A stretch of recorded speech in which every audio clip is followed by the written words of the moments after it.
মুসলমান ভাইদের প্রতি রইল সালাম এবং অন্যান্য জাতি ভাইদের প্রতি রইল আন্তরিক শুভেচ্ছা। আশা করি আপনারা সকলেই ভালো আছেন আর আপনাদের দোয়ায় আমি আল্লাহর রহমতে ভালো আছি।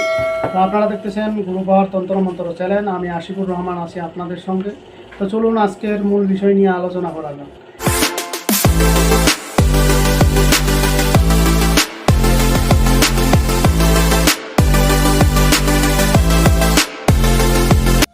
তো ভিউয়ার্স, আজকে আপনাদেরকে আমি একটি শক্তিশালী মন্ত্র দিতে চলছি এবং পরীক্ষিত মন্ত্র গুরুবিদ্যা। এই বিদ্যাটি আমি কাজ করি এবং আপনাদের মাঝে ছেড়ে দিলাম যাতে আপনারা নিজেরা উপকৃত হন এবং অন্যের উপকার করতে পারেন। তো আজকের ভিডিওটি না টেনে সম্পূর্ণ দেখবেন। আজকের ভিডিওটি সম্পূর্ণ অন্যরকম এবং সম্পূর্ণ একটি গুরুত্বপূর্ণ একটি মন্ত্র, যেই মন্ত্রটি আপনারা কোনো চ্যানেলেই সহজে পাবেন না। আর এই মন্ত্রগুলো কেউ সহজে চ্যানেলে ছাড়বে না, ছাড়লেও ভুল ভাল দিয়ে ছাড়ে দিবে যাতে আপনারা কাজ না করতে পারেন।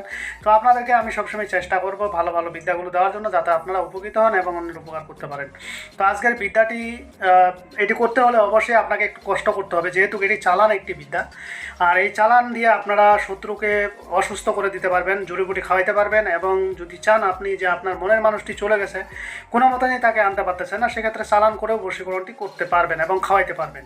এটি সম্পূর্ণ ঘুমের মধ্যে খাইয়ে ফেলবে এবং এতে কোনো সন্দেহ নাই। যেহেতু এটি আমার পরীক্ষিত ওস্তাদে পরীক্ষিত, আমি করে দিই অনেককেই এবং আপনারাও আশা করি করতে পারবেন। তবে একটা জিনিস মনে রাখবেন, মন্ত্র অরিজিনাল, শক্তি অরিজিনাল, কিন্তু কাজ নির্ভর করছে আপনার উপরে। আপনার যেমন শক্তি তেমন কাজ করবে। দেখবেন একই মন্ত্র এক একজনের দ্বারা অন্যজনের দ্বারা কাজ হচ্ছে, আপনার দ্বারা হচ্ছে না। তবে একটা জিনিস মনে রাখবেন, একটি মন্ত্র একবার ব্যবহার করবেন, দুইবার ব্যবহার করবেন, তিনবার ব্যবহার করবেন। তিনবার ব্যবহার করার পর যদি কাজ না করে, সেক্ষেত্রে ওই মন্ত্রটি আর আপনারা কখনোই কাজ করবেন না। তবে হ্যাঁ, এটি আবার কি করতে পারেন, আমাবস্যা যখন দীপাবলির রাত হবে সেদিনকে এই মন্ত্রটি জপ করে নিতে পারেন, তাহলে কাজ করবে। তবে মন্ত্রটি আজকে যে মন্ত্রটি, এই মন্ত্রটি আগে আপনারা শুনে, তো মন্ত্রটি আপনারা শুনে নিন। মন্ত্রটি হলো: শ্মশানকালী মাতা হীরার চেয়েও ধার দে দে মাতা শক্তির পার, হাত বাঁধো পা বাঁধো আর বাঁধো শীত, 33 কোটি দেবতা দেখে হয় অস্থির, চালান করে দিবুমুই ফান্নার পেটের ভিতর। মন্ত্র যদি বৃথা যায় 33 কোটি দেবতা নরকে যায়। তো মন্ত্রটি আপনারা দেখে নিলেন। তো এই মন্ত্রটি কি করতে হবে, সর্বপ্রথম আপনাকে মুখস্থ করে নিতে হবে। সেটা শনিবার, অমাবস্যার দিন কিংবা মঙ্গলবারে কিংবা দীপাবলির রাত্রে মন্ত্রটি মুখস্থ করে নিতে হবে। মুখস্থ করলে এটি কাজ করবে। যাদের শক্তি সাধন আছে তাদের অবশ্যই মুখস্থ করলে কাজ করবে। যাদের সাধন নাই তারা অবশ্যই 108 বার জপ করে নেবেন। মুখস্থ করার পরে অবশ্যই ঘিয়ের প্রদীপ থাকলে ঘিয়ের প্রদীপ জ্বালাবেন, নাহলে সরষের তেলের প্রদীপ জ্বালিয়ে আর ধূপকাঠি জ্বালিয়ে এটা মুখস্থ করে নেবেন, তাহলে কাজ করবে। তো এটার নিয়মটা ভিউয়ার্স কিন্তু খুবই সোজা। আমি এই নিয়মটি কেন দিতে যাচ্ছি না এখানে, অনেক সময় দেখা যাচ্ছে আমি ভিডিওতে সব কিছু নিয়ম বলে দিই, কিন্তু কেউই আমার ভিডিও শেয়ার দিয়ে কাজ করেন না। আবার অনেকেই আছে লাইকও দেয় না।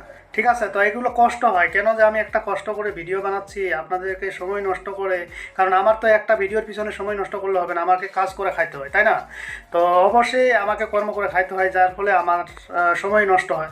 তো আমি আপনাদেরকে দিতেছি আপনাদের উপকারের স্বার্থে। যদি ভিডিওর মধ্যে নিয়মকানুন সব বলে দিই, তাহলে কিন্তু আপনারা আমার ভিডিওতে শেয়ার তো দেনই না, অনেক আছে যে লাইকও দেয় না।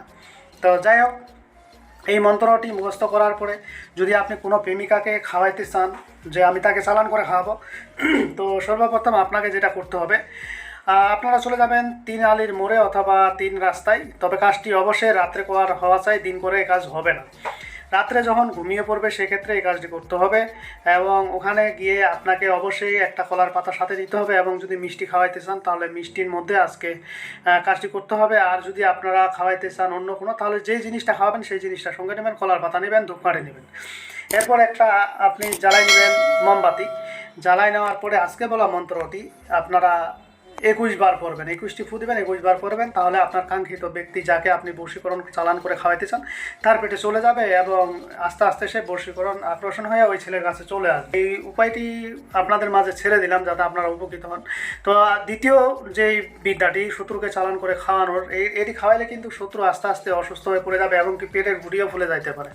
তো এটি আমি সম্পূর্ণ প্রসেস এখানে বলবো না, তো এখানে কিছু প্রসেস বলে দিচ্ছি। এটাও আপনার কলার পাতা লাগবে, বিচিওয়ালা কলার গাছের পাতা যে আছে সেই কচি পাতা লাগবে এবং এটার সাথে আপনাকে লাগবে ছাগলের যে পায়খানা হয় সেটা একটু লাগবে এবং বিষকাটালি গাছের একটু শিকড় লাগবে এবং বাবলা গাছের একটু শিকড় লাগবে আর একটা মাথার চুল লাগবে।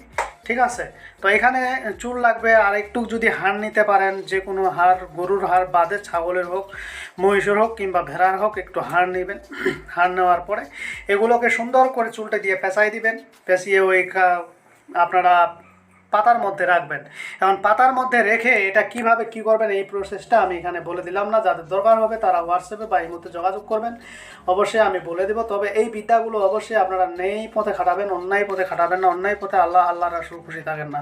তো যাই হোক ভিউয়ার্স, আমার ভিডিওটি যদি আপনাদের ভালো লেগে থাকে তাহলে অবশ্যই একটি লাইক দিবেন, আর যারা এখন আমার চ্যানেলটি সাবস্ক্রাইব করেননি তারা সাবস্ক্রাইব করে নেবেন এবং পাশে থাকা বেল আইকনে অল ক্লিক করবেন যাতে ভিডিও ছাড়ার সাথে সাথে নোটিফিকেশন আপনাদের কাছে পৌঁছে যায়। আর যারা অলরেডি সাবস্ক্রাইব করে ফেলছেন তাদেরকে অসংখ্য ধন্যবাদ। তো পরবর্তী ভিডিও দেওয়ার আমন্ত্রণ রইল, সে পর্যন্ত ভালো থাকবেন, ধন্যবাদ।